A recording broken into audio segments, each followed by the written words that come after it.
Hi, welcome to my YouTube channel टेक्जीन।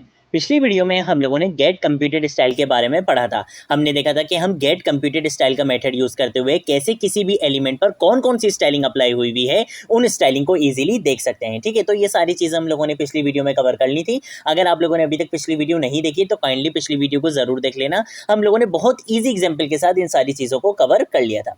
आज की video का जो हमारा टॉपिक है वो है विद एंड हाइट। हम जावास्क्रिप्ट डॉम मैनिपुलेशन का यूज़ करते हुए कैसे किसी भी एलिमेंट की विद और हाइट को कैलकुलेट कर सकते हैं। ठीक है, तो देखो मैंने यहाँ पर एक फाइल बना ली है with and height dot HTML के नाम से।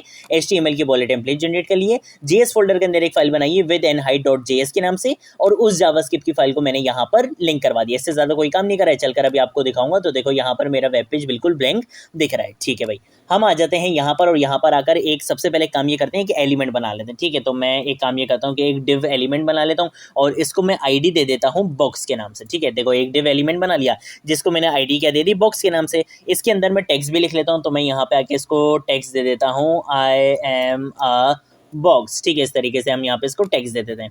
अब इसी एलिमेंट के अंदर मुझे देनी है क्लास। ठीक है, तो मैं एक काम ये करूंगा कि क्लास का एट्रीब्यूट यूज करूंगा, और अभी क्लास दे नहीं रहा, मैं अभी बता नहीं रहा कि कौन सी क्लास अप्लाई करना चाहता हूँ। पहले मैं एक काम ये करता हूँ कि मैं इस पर स्टाइलिंग अप्लाई कर लेता हूँ। तो स्टाइलिंग के लिए मैं काम ये करता हूँ कि इंटरनल CSS कैसे लिखते हैं कि आपने यहाँ पे स्टाइल का टैग यूज करना है, और इसके अंदर आप क्या कर सकते हो, क्लास का नेम डिफाइन करके उसके अंदर प्रॉपर्टीज लिख सकते हो। अब जैसे कि भाई मैं एक क्लास का नाम रखना चाहता हूँ डॉट स्क्वायर। ठीक है, मतलब डॉट किसको रिप्रेजेंट कर रहा है कि ये एक क्लास है, और स्क्वायर क्या है, क्लास का नाम। मैंने यहाँ पे कर्ली ब्रेसेस लगाई, और यहाँ पर अब मैं क्या कर सकता हूँ, प्रॉपर्टीज डिफाइन कर सकता हूँ। मैं सबसे पहले बोलूँगा कि भाई पैडिंग क्या कर दो, पैडिंग मैं यहाँ पे बोल दूंगा कि पैडिंग कर दो इसकी 75 पिक्सल, और उसके बाद मैं यहाँ पे दे दूंगा बॉर्डर। ठीक है, बॉर्डर मैं इसको दे दूंगा 2 पिक्सल, और 2 पिक्सल के बाद मैं लिखूंगा सॉलिड, और सॉलिड के बाद मैं लिख दूंगा ब्लू। ठीक है भाई, उसके बाद हम यहाँ पे बोलेंगे कि भाई इसका क्या कर दो, बैकग्राउंड कलर सेट कर दो तुम एक्वा। ठीक है, और उसके बाद हम यहाँ पे इसका जो कलर है, टेक्स्ट कलर, वो हम इसको यहाँ पे दे देंगे रेड। ठीक है, कंट्रोल S से सेव करूंगा, चलकर आपको दिखाऊंगा। तो क्या इस बॉक्स पर मेरी ये स्टाइलिंग अप्लाई हो जाएगी?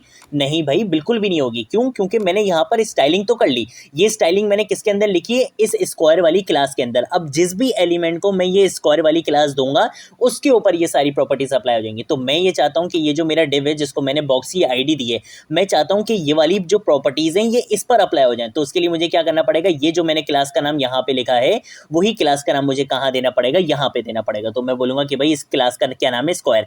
जैसे ही कंट्रोल S से सेव करूंगा, चलकर आपको दिखाऊंगा। तो देखो इस पर वही प्रॉपर्टीज अप्लाई हो चुकी हैं जो मैंने इसको प्रॉपर्टीज दी थी। ठीक है, तो ये हमने देख लिया। ठीक है भाई, हमने देख लिया कि भाई हमने इस तरीके से अपना एक बॉक्स जो है वो डिजाइन कर लिया। अब मैं ये देखना चाहता हूँ कि ये जो मेरा डिव एलिमेंट है इसकी विड्थ और हाइट कितनी है। ठीक है, तो मैं आ जाऊंगा सबसे पहले यहाँ पर। सबसे पहले मुझे इस एलिमेंट को क्या करना पड़ेगा, सिलेक्ट करना पड़ेगा। तो आप इजीली सिलेक्ट कर सकते हो। ये तो अब आपको बहुत अच्छे से आ गया होगा कि भाई आप किसी भी नाम से क्या बना लो, वेरिएबल बना लो। मैंने लेट एलिमेंट के नाम से क्या कर लिया, एक वेरिएबल बना लिया, और इसके अंदर मैं बोलूंगा कि भाई document dot gate element by ID का मेथड यूज करूंगा, और मैं बोलूंगा कि ऐसा एलिमेंट जिसकी ID क्या है, बॉक्स है, उस एलिमेंट को तुम सिलेक्ट करके एलिमेंट वाले वेरिएबल के अंदर स्टोर करवा दो। तो अब एलिमेंट वाले वेरिएबल के अंदर कौन आ चुका है, डिव आ चुका है। अब उसके बाद मैं क्या बोलूंगा, मैं बोलूंगा कि भाई लेट, और सबसे पहले मैं आपको बताऊंगा कि विड्थ आप कैसे कैलकुलेट कर सकते हो। ठीक है, मैं यहाँ पे सेमीकोलन लगा लेता हूँ, और यहाँ पे आकर एक और वेरिएबल बना लेता हूँ हाइट के लिए भी, क्योंकि हम दोनों चीज़ें देखेंगे। ठीक है, तो मैं यहाँ पे हाइट के लिए भी एक वेरिएबल बना लेता हूँ, और यहाँ पे सेमीकोलन लगा लेता हूँ। अच्छा, अब सबसे पहले कॉन्सेप्ट समझो। हमारे पास विड्थ और हाइट कैलकुलेट करने के लिए दो दो प्रॉपर्टीज होती हैं। मतलब विड्थ के लिए भी दो प्रॉपर्टीज होती हैं और हाइट के लिए भी दो प्रॉपर्टीज होती हैं। विड्थ के लिए हमारे पास एक प्रॉपर्टी होती है ऑफसेट विड्थ की, और दूसरी प्रॉपर्टी होती है क्लाइंट विड्थ की। और हाइट के लिए भी हमारे पास एक प्रॉपर्टी होती है ऑफसेट हाइट की, और एक प्रॉपर्टी होती है क्लाइंट विड्थ की। तो ये offset width, offset height, client width और क्लाइंट हाइट, इनमें क्या डिफरेंस है? अगर आप ऑफसेट विड्थ यूज करते हो या ऑफसेट हाइट यूज करते हो, इसका मतलब ये होता है कि जिस एलिमेंट के लिए भी आप विड्थ और हाइट कैलकुलेट कर रहे हो उसको उसके बॉर्डर के साथ कैलकुलेट करके आप उसकी विड्थ और हाइट बताओ। मतलब बॉर्डर क्या होगा, इंक्लूड होगा उसको, उस कैलकुलेशन में बॉर्डर की जितनी भी वेटेज होगी वो सारी क्या होगी, इंक्लूडेड होगी। लेकिन अगर मैं चाहता हूं कि नहीं भाई मुझे सिर्फ और सिर्फ क्या चाहिए, विड्थ और हाइट चाहिए, मुझे उसका बॉर्डर से कोई भी काम नहीं है, उसका जो भी बॉर्डर है उसको साइड पे कर दो, मुझे सिर्फ बताओ कि उस एलिमेंट की विड्थ और हाइट कितनी है, मुझे उसके बॉर्डर को इंक्लूड करके नहीं दो, तब मैं कौन सी प्रॉपर्टी यूज करूंगा, क्लाइंट विड्थ या क्लाइंट हाइट की। तो ये कॉन्सेप्ट होता है किसका, ऑफसेट विड्थ, ऑफसेट हाइट का, क्लाइंट विड्थ, क्लाइंट हाइट का। कि अगर आप ऑफसेट विड्थ या ऑफसेट हाइट यूज कर रहे हो तो वो आपको बॉर्डर के साथ इंक्लूड करके बताता है कैलकुलेट करके। लेकिन अगर आप क्लाइंट विड्थ या क्लाइंट हाइट यूज करते हो तो वो आपको बॉर्डर को हटाकर बताता है, बॉर्डर को हटाकर बताता है कि आपकी विड्थ और हाइट की कैलकुलेशन कितनी है। तो ये कॉन्सेप्ट होता है किसका, ऑफसेट विड्थ का, ऑफसेट हाइट का, क्लाइंट विड्थ, क्लाइंट हाइट का। तो सबसे पहले हम देख लेते हैं ऑफसेट विड्थ के बारे में। अगर मैं यहाँ पर आकर बोलूँ कि भाई एलिमेंट डॉट के बाद मैं लिखूंगा ऑफसेट विड्थ की प्रॉपर्टी का यूज करूंगा, तो ये क्या करेगा, ये जो मेरा एलिमेंट है इसकी ऑफसेट विड्थ बता देगा। ऑफसेट विड्थ का मतलब विड्थ तो कैलकुलेट करेगा लेकिन बॉर्डर के साथ करेगा, ठीक है। तो मैं यहाँ पे आगे लिखूंगा कंसोल डॉट लॉग और मैं बोलूंगा कि भाई विड्थ को क्या करो, यहाँ पे कंसोल में प्रिंट करवा के दिखा दो। ऐसे ही यहाँ पर भी सेम यही काम मैं करूंगा, एलिमेंट डॉट ऑफसेट हाइट की प्रॉपर्टी का यूज करूंगा और मैं बोलूंगा कि भाई कंसोल डॉट लॉग करवा दो, किसको, हाइट को, यहाँ पे कंसोल डॉट लॉग करवा दो, ठीक है। कंट्रोल ऐसे सेव करूंगा, चलकर आपको दिखाऊंगा। तो यहाँ पर देखो मुझे यहाँ पर विड्थ भी मेरी मिल चुकी है और यहाँ पर मेरी हाइट भी मिल चुकी है, लेकिन ये विड्थ और हाइट बॉर्डर के साथ है, बॉर्डर इंक्लूडेड है इसमें, ठीक है। अभी जब भी देख लो इनकी विड्थ कितनी आ रही है 1264 और 172, लेकिन जैसे ही मैं क्लाइंट विड्थ और क्लाइंट हाइट यूज करूंगा तो इसकी विड्थ भी कम हो जाएगी थोड़ी और इसकी हाइट भी थोड़ी कम हो जाएगी क्योंकि उसमें बॉर्डर इंक्लूडेड नहीं होगा। तो अभी देख लो 1264 और 172 है, ठीक है।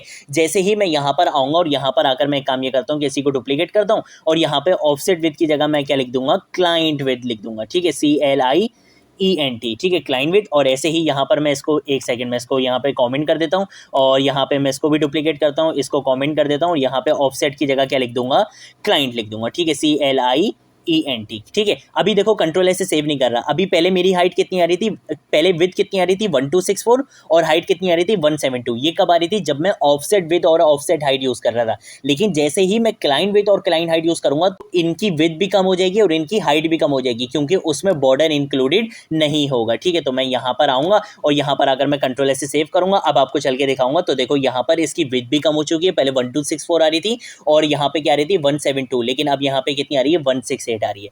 तो जब क्लाइंट विड्थ और क्लाइंट हाइट की प्रॉपर्टीज आप यूज करते हो तो वो बॉर्डर को इंक्लूड नहीं करता है, वो सिर्फ आपको विड्थ और हाइट की कैलकुलेशन करके बताता है। तो ये कॉन्सेप्ट होता है किसका, offset width, offset height, client width और क्लाइंट विड्थ की प्रॉपर्टीज का। और ये दोनों प्रॉपर्टीज, सिर्फ ये नहीं कि सिर्फ आप ऑफसेट ही यूज करोगे या सिर्फ आप क्लाइंट ही यूज करोगे, ये दोनों प्रॉपर्टीज बहुत इंपॉर्टेंट है, ये दोनों प्रॉपर्टीज आप बहुत ज्यादा यूज करते हो, ठीक है। तो ये दोनों प्रॉपर्टीज बहुत इंपॉर्टेंट थी। जब भी मैंने देखो हमारे लिए क्या इंपॉर्टेंट है कि हम एक एक चीज़ को बहुत अच्छे से कवर करें। अगर मैं चाहता तो मैं एक ही वन वीडियो भी बना लेता डॉम मैनिपुलेशन पे, उसी में ये सारी चीज़ें बता देता, ठीक है। लेकिन उससे क्या होता है, उससे बहुत सारी कन्फ्यूजन क्रिएट हो जाती है, हम इतने अच्छे से उन सारी चीज़ों को नहीं समझ पाते। अब क्या होता है कि मैं सारी चीज़ें आपको बिल्कुल स्क्रैच से सारी चीज़ें करके दिखाता हूँ, ऐसा ही है ना। जबकि कितनी चीज़ें रिपीट हो रही होती है कि मैं बार बार यहाँ पर आता हूँ, एक एलिमेंट क्रिएट करता हूँ, ठीक है, उसके बाद मैं आपको ये वाली लाइन आपको हर वीडियो में करके दिखाता हूँ, मतलब कितनी चीज़ें रिपीट हो रही होती हैं। लेकिन ये सारी चीज़ें कर इस वजह से रहा हूँ ताकि आप लोगों को बहुत अच्छे से समझ आए। मैं यही चाहता हूँ कि आप लोगों को एक एक टॉपिक में बहुत अच्छे से, एक एक कॉन्सेप्ट में बहुत अच्छे से दूँ।